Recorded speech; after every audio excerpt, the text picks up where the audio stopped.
sections and clauses as they fit your mandates and context.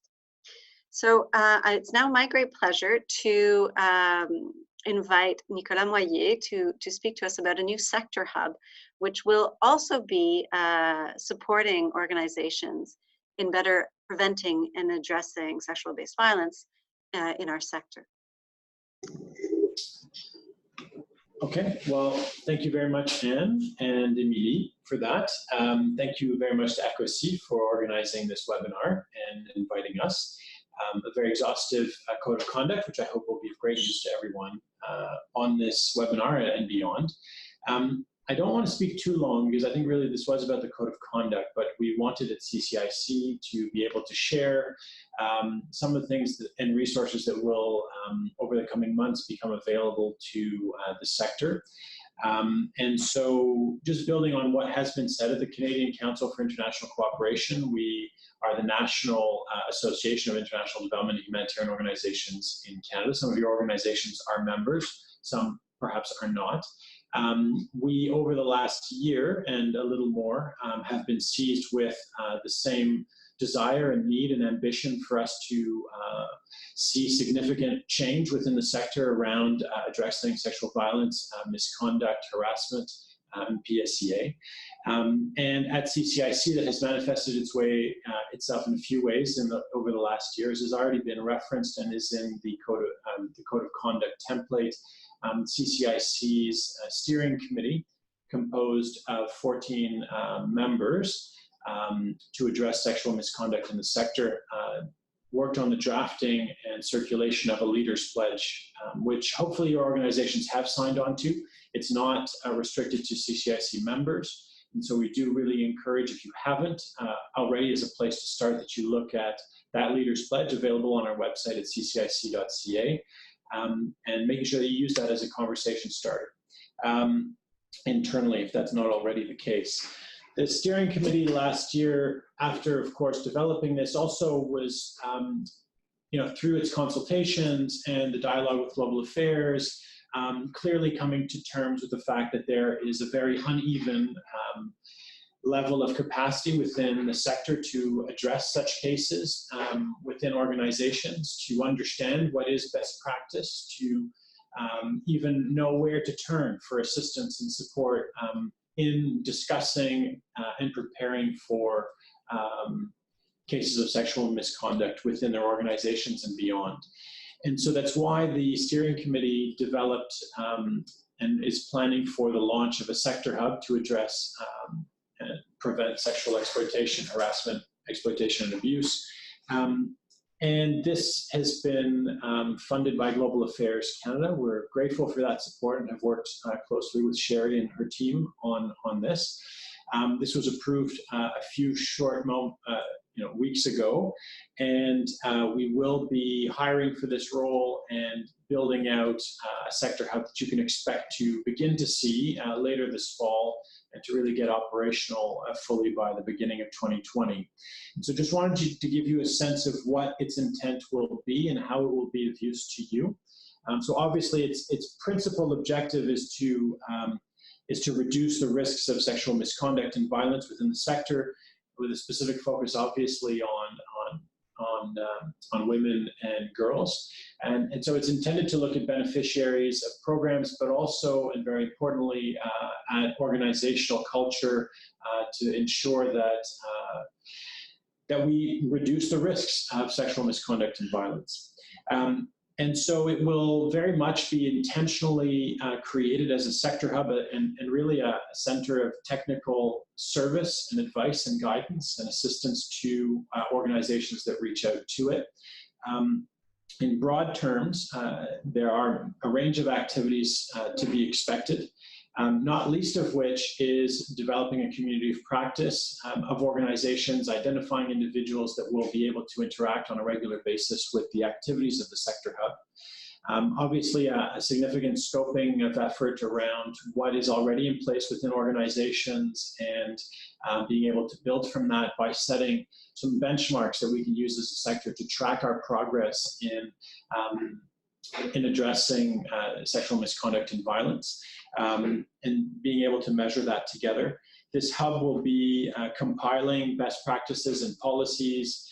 In fact, just as a side note, that has already begun. Many organizations have shared with CCIC through its steering committee internal policies that they are willing to share. These have already been put on our website at ccic.ca.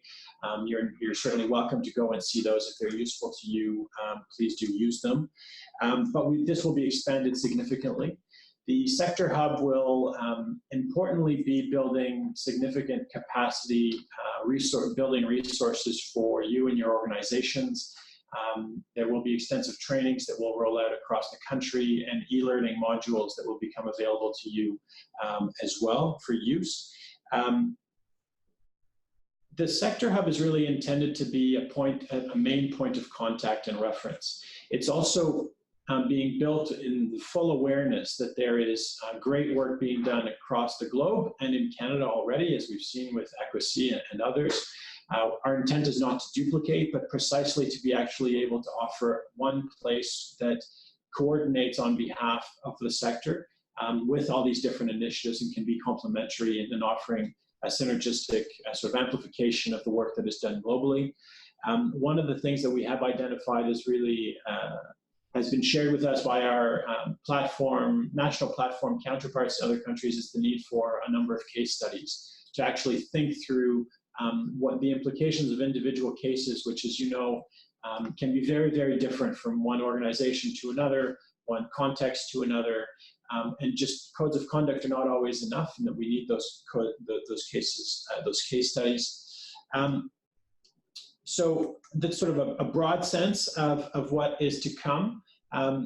There will obviously for many be questions around investigations, and there are many things that came up in the conception of the Sector Hub that we did not feel we could resolve in the setup of that Sector Hub. One of those is, for example, investigations, or even the pooling of risk or of investments that organizations might want to make in terms of training, etc.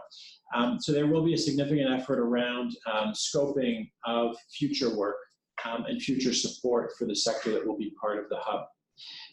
So, I mean, I'm happy to answer questions, but I don't want to dominate this conversation with the coming hub. You will obviously be informed of it as it rolls out, and certainly should feel free to contact CCIC, myself, or Erica, whom hopefully you can see on the screen. Erica, our member engagement officer, and who's been very involved in the work in the leading up to this. We're presently hiring for the PSEA Hub Manager, and hopefully, if you haven't seen that posting and know someone great that's for it, please share that around.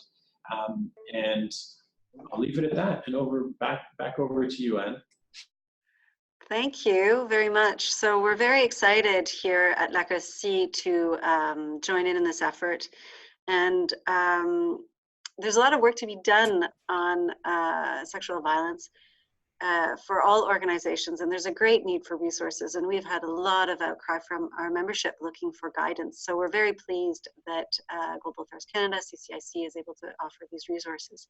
And we don't want to multiply, reinvent the wheel. We're very happy that we'll be able to work together moving forward on developing resources and building capacity for our collective member organization. So it's really fantastic. And thank you, Nicola, for giving us a bit more information on what's to come.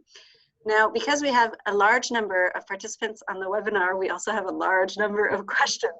So we're going to get started. The first question going at the very beginning is for Sherry. Are we able to report exploitations and abuses that are occurring internationally by organizations that are not funded by GAC?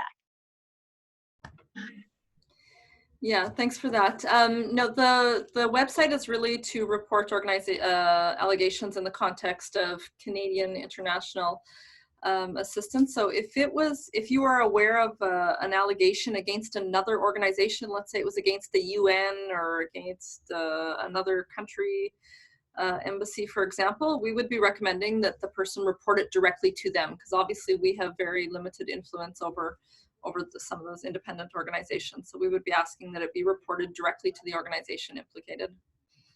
And what if it's a Canadian organization that happens to not be funded by GAC, but not an international organization? Again, I mean, we can't stop you from reporting whatever you want. That's an open website. You can report what you like. But obviously the role that global affairs would play in terms of organizations that it doesn't fund is fairly limited. Mm-hmm. Although I think it's wonderful that that mechanism is open for both, even if it remains to be seen how the information will be dealt with. Because obviously if a Canadian organization has employees, or there are incidents of sexual violence, it will have an impact on the sector as a whole and on Canadian organizations as well.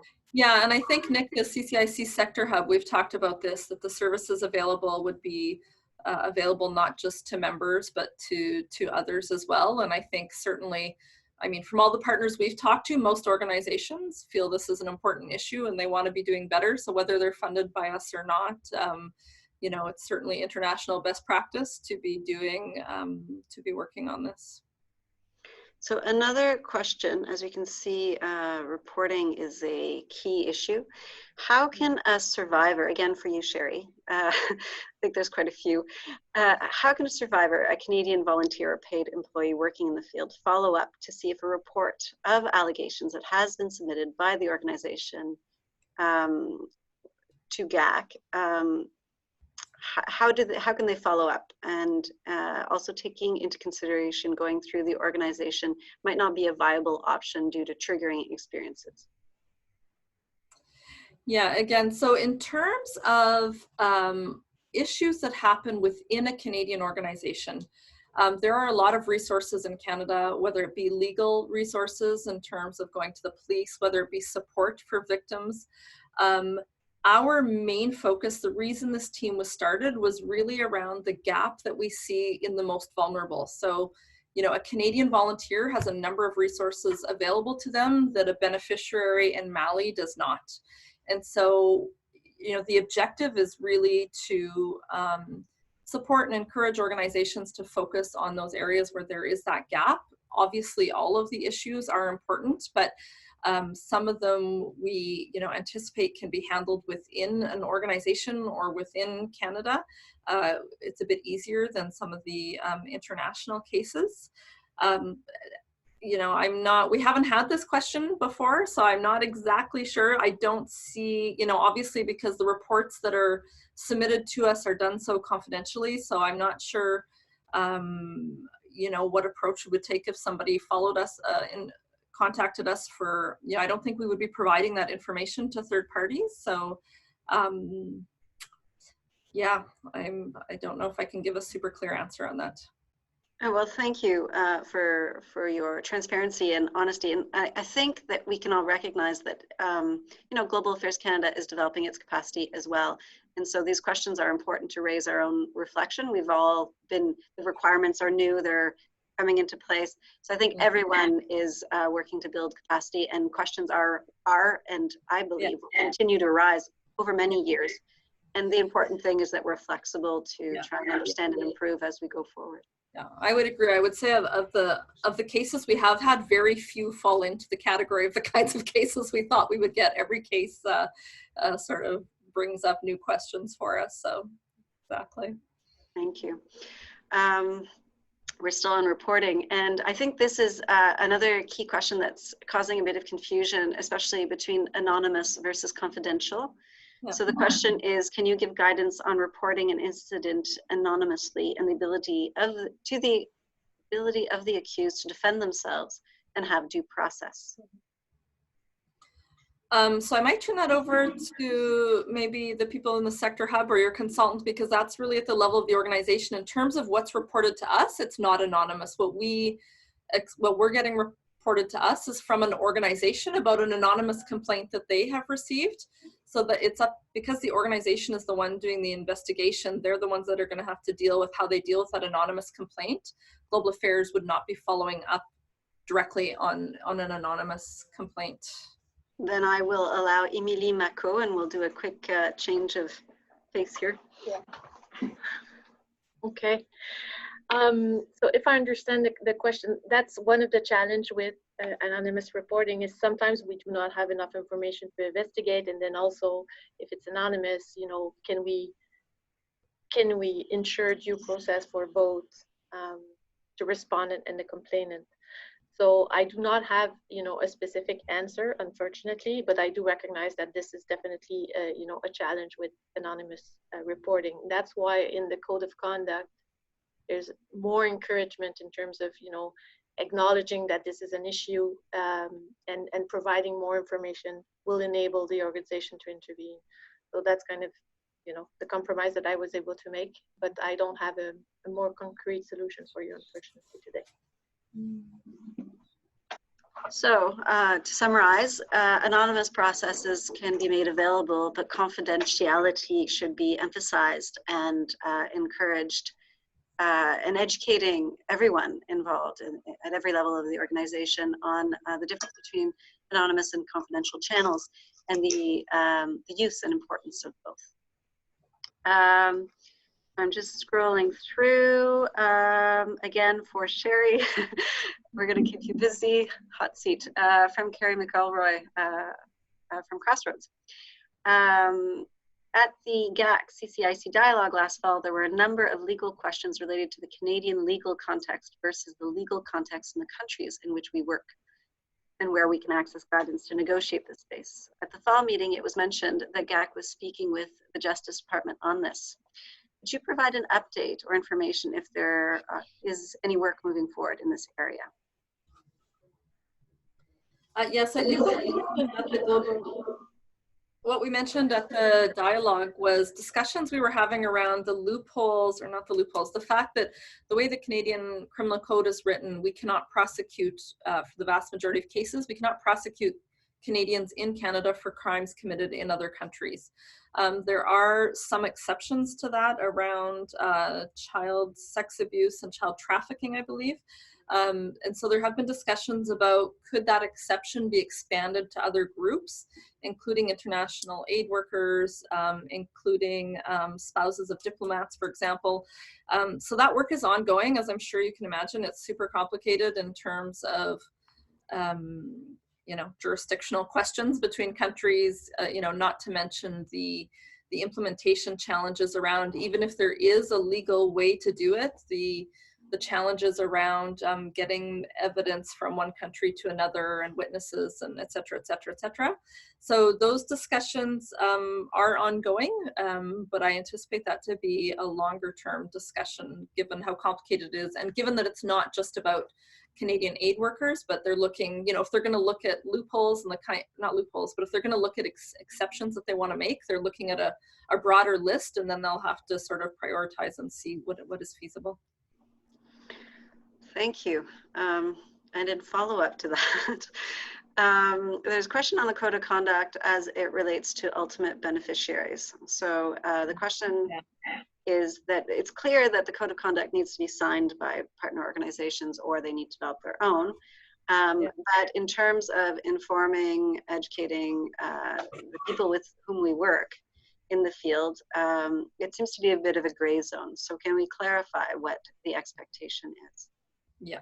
So first, let me clarify. When we, and I personally also find this confusing, so I share your confusion, but in global affairs contracting language, global ultimate beneficiary is not actual beneficiaries. Ultimate beneficiary means the last person that's subcontracted, the local partner that's ultimately receiving the funds. So when we're talking about a code of conduct needing to be accepted by the ultimate beneficiary, it means your local partners. It does not mean that every beneficiary needs to sign your code of conduct. Now, having said that, I think, you know, best practice in general, you obviously want your beneficiaries to know what your code of conduct is. How that happens, you know, needs to depend on the local context, needs to depend on who your beneficiaries are and what works in the context of that specific project. And it's not really addressed by our code of conduct requirement. Great, that's very helpful and much more clear. And then I'm glad that you also encouraged organizations to still seek to inform and work with the populations with whom they partner on these projects so that they have channels to report as well. And, you know, it's not necessarily a question of printing out the code of conduct and handing it out to the community. I think we all understand that there are other forms that you can use to promote, to educate. And we, I believe, as a sector, are very good at coming up with different ways of educating that don't necessarily rely on the written word. So great question, thank you. I'm just filtering through.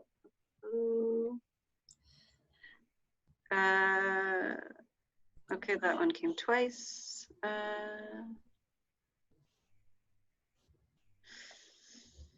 I'm not sure. I noted a couple other questions if you want. There was one, somebody asked about next steps for global affairs. Will there be new resources or research coming out in the near future? So I would say probably where you're going to see the most resources and that kind of thing coming out is through the CCIC Sector Hub. Global Affairs has obviously has funded a project with them so that you know, they're being a little bit closer to the members than we are in terms of determining what's most needed and providing that to organizations.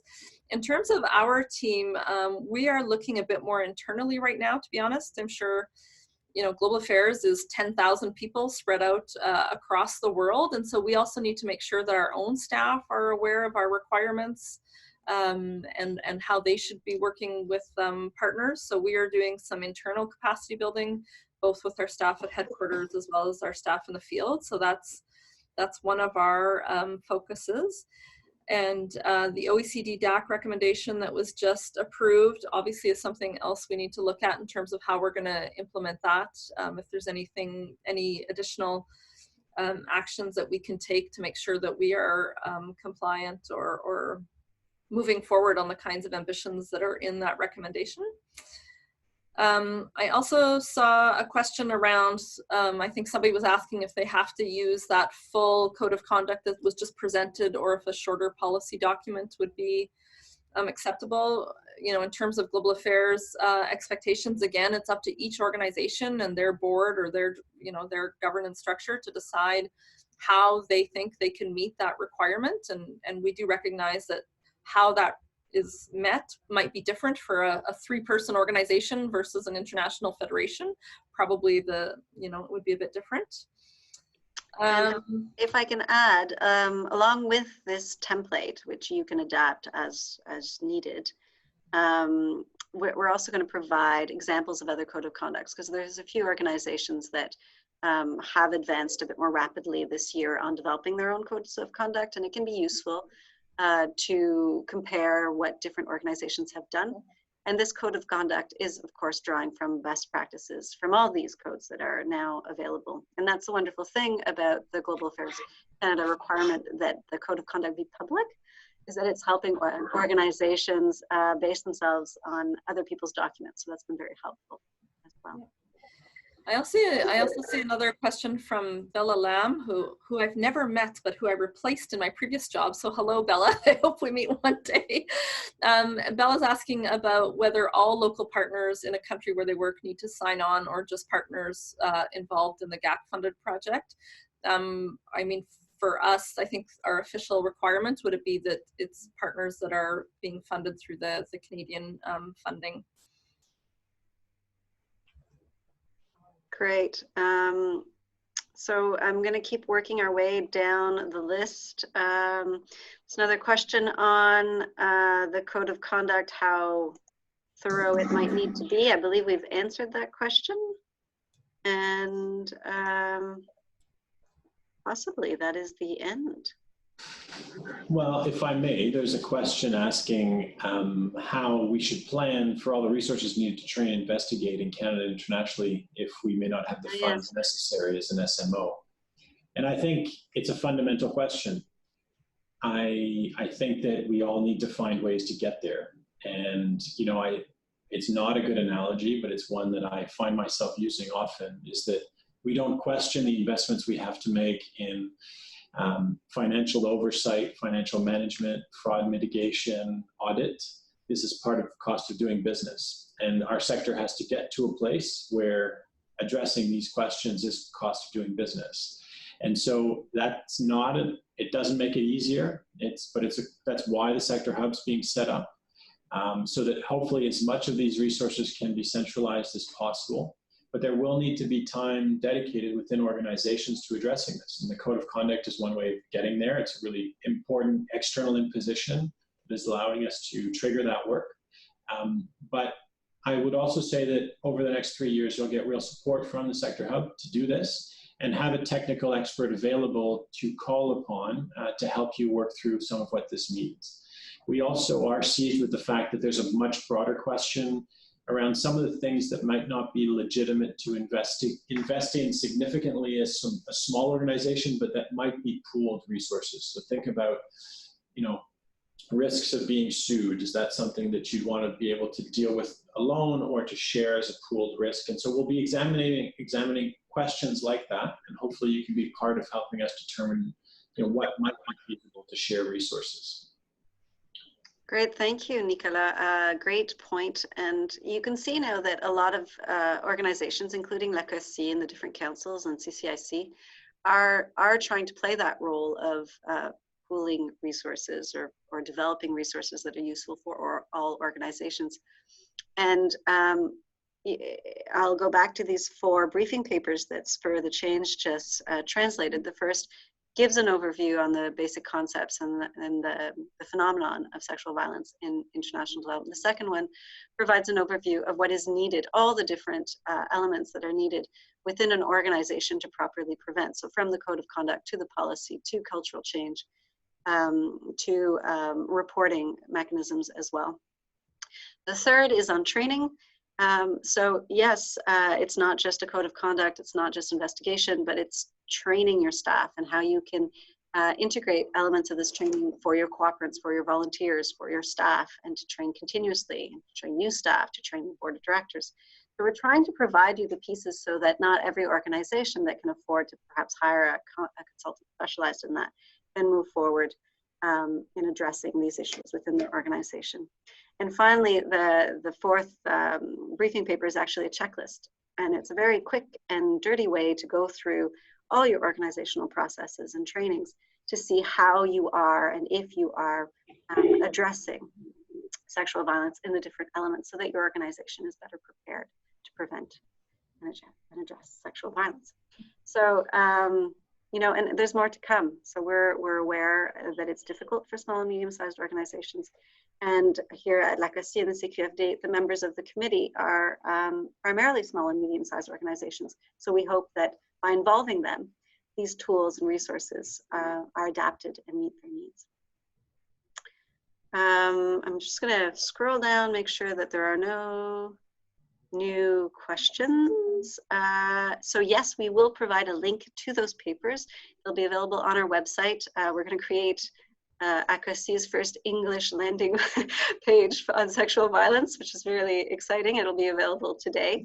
And because, as I mentioned a few times, we're really trying to strengthen our evaluation processes, those links will be sent to you, including the recording of this webinar following the evaluation of the webinar. So we would like to encourage everyone to evaluate the webinar. And our carrot is if you do, you'll get quicker access to all these resources, although they will, of course, be shared with everyone. So thank you. And just as an added piece of information, not only will they be available on AQOCI's website, but they'll also be available on the Spur the Change website. And of course, we're sharing them with CCIC so that all parties involved are moving forward together. With that, I wanted to say thank you very much to Nicolas Moyer for joining us, to Sherry Horning for joining us and taking some time to answer a lot of difficult questions, but for doing so with transparency, but also with a lot of clarity, which has helped us move along. A big thank you to our consultant, Emilie Macot, who has provided a fantastic code of conduct, which we look forward to sharing with you, because I know that reading through it, you'll see how it has been developed to really help you step by step to developing your own. And we ourselves at AQOCI will be using it to write our own code of conduct in the coming weeks, or actually possibly days, given the looming deadline. So thank you very much, and special thanks to Denis Pelletier of Spur Change for helping us organize this, and our technical team here at AQOCI. And we'll be in touch with all the resources. Thanks again.